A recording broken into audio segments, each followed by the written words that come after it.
me, you know. I came into energy when Amory was a very well-established figure.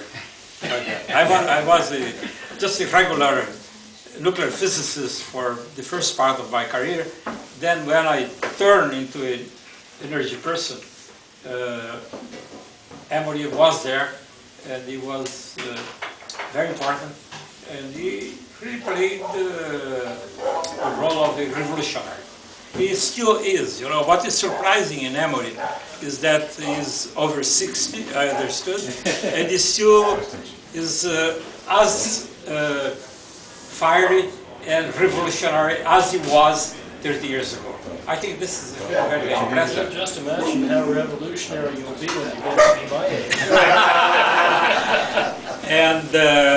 And he played, and in addition of being a revolutionary and therefore inspiring a lot of young people, he was he played a very important role in the United States. I remember the first time I went to Princeton, I was very impressed because I read in the papers that Amory went to the Committee of Small Appropriations.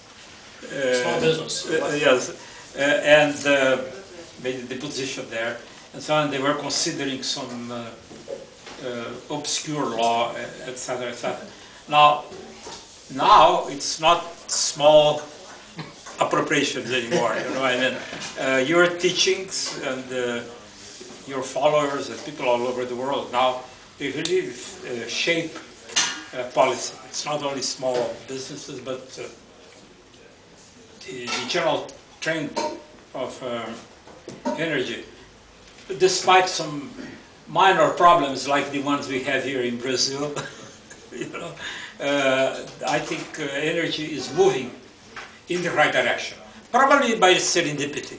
Also, there is a component of serendipity. You know, the people made so many mistakes and they invested in the wrong places for so long that the teachings that Amory first articulated and then others followed, I think became more mandatory as time went by. And I always had a kick out of your work because I looked at you as a man that looked at conservation and wanted to reduce energy consumption. And I worked on the other spectrum, you know, producing energy in better ways, of course.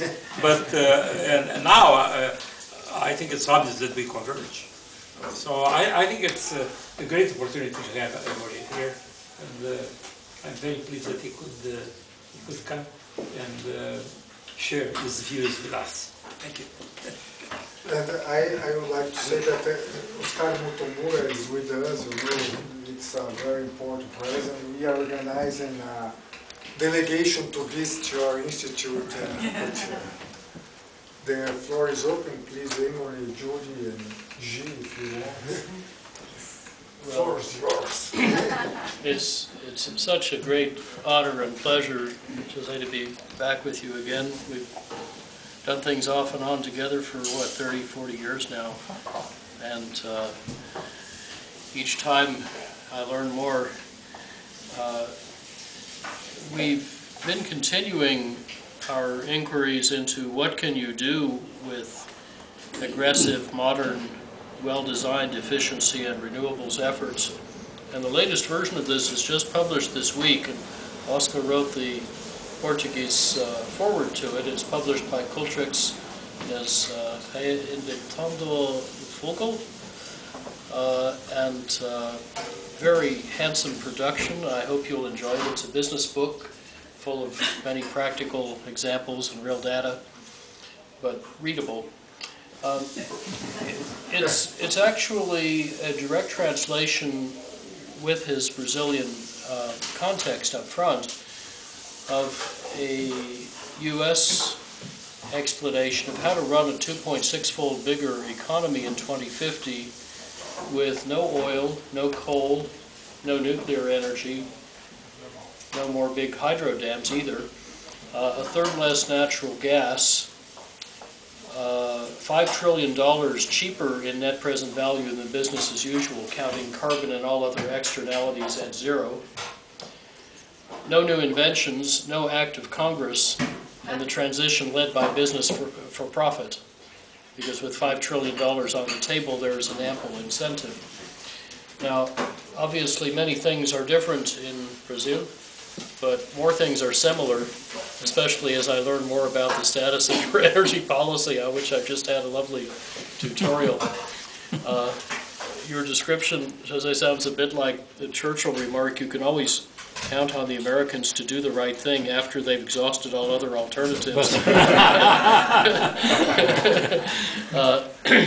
But in a country with such abundant resources and such a depth of technical and entrepreneurial talent, I think you can do much better.